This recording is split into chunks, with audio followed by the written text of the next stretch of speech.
Now, Adam Bona is still here with me, so let's go to Chereponi. There is total destruction in communities in Chereponi and Saboba in the northern region, where there is currently a conflict ongoing, and most of the communities have been deserted following days of attacks, resulting in deaths and loss of properties. Martina Bugri joins us on the line with the very latest on that situation. Hello, Martina. Tell us where you are and what is the situation now. Currently, we are in Saboba, but earlier on we were in Chereponi, where we went to some of the communities that were touched a few days ago. And I must say, it is horrible. You go there and all you see is dead animals, foodstuff, fence, and houses all touched. The whole towns are all deserted. Just a few people who had sneaked into the communities to find something to eat.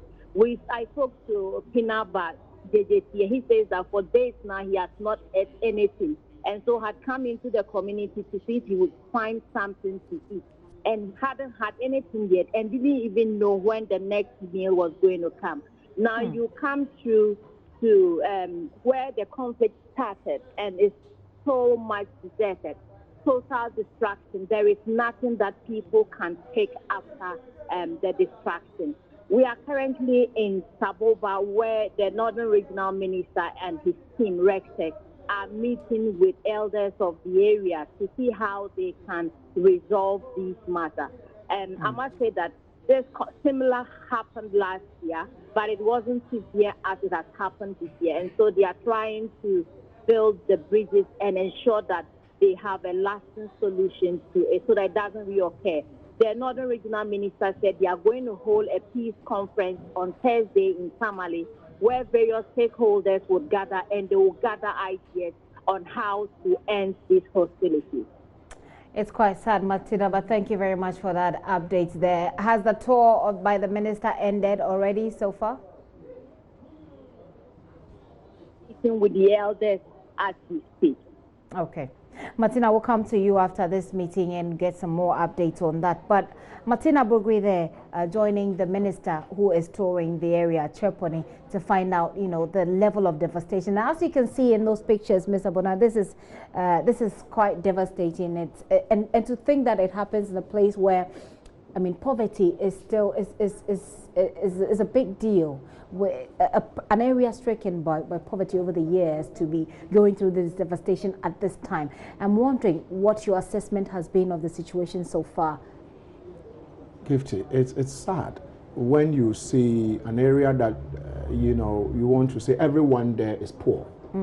Everyone there is going through some challenges to do with either shortage of food, water, enough protein, and education. Talk about education, the basics of life, healthcare, etc. Those basic things, some of us they don't have them, and yearly you have this conflict. But you see, just like we just moved off from the men's goal thing, we elect leaders to lead us. We don't elect leaders to call it for us to lead them.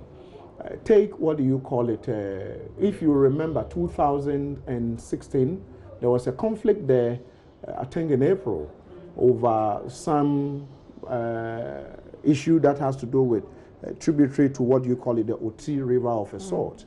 In June 2018, we had another conflict and people died. And somehow some people were arrested with arms and ammunition. I did hear Martina Bugri, your reporter, did say there's going to be a peace conference. A peace conference. And sometimes I think our leaders, some of them don't understand what it means to, go into conflict. You are going to bring people over to Tamale to either sign a peace treaty, to let them shake hands. But those who are fighting, those on the ground will not be in that conference room. So you have no business calling a meeting in Tamale, asking probably the Chokosies and the Konkombes to come together and sign a peace treaty, or let the cameras be there. Martina and her colleagues should be there to point the cameras at them, and they say, "Oh, we are at peace with each other." You don't think that's an effective way of dealing with it? That is not an effective way of dealing with the issue. In every conflict, there is an aspect of criminality. once you fail to go into the root cause of this conflict and separating criminality from misunderstanding, then you are not dealing with the conflict. 13 people were arrested, 2018 thereabout, with some guns, and a local chief was arrested. I mean, they were released. The AG refused, or I wouldn't say refused, the AG for some reasons didn't prosecute. And once you don't prosecute these suspected criminals, what you have just done is to embolden them, knowing that, you see, if we cause more mayhem, no one is going to arrest Isn't us. it because, was the prosecution last not because you're looking at the technicalities of you're looking at the complexities of this particular conflict, and you're thinking that if one side, even though they've been, caught with arms, if you should put one side in jail, that is going to lead to a never-ending conflict cycle? Gifty, criminality is criminality. If I am fighting or having disagreement with you, and the police comes to my house to come and try to mediate, and I'm in possession of a firearm without a firearm license, I'm supposed to be prosecuted. But if police says, because I'm disagreeing with Gifty, I wouldn't be prosecuted. I mean, the criminal aspect of the case has nothing to do with the ongoing conflict. Okay. But chances are that the firearm these people were holding, they were going to use it to perpetrate a certain crime. Or fuel this, what do you call it, ongoing conflict. And so for me, Gifty, you know what? I think I have called the national security into question.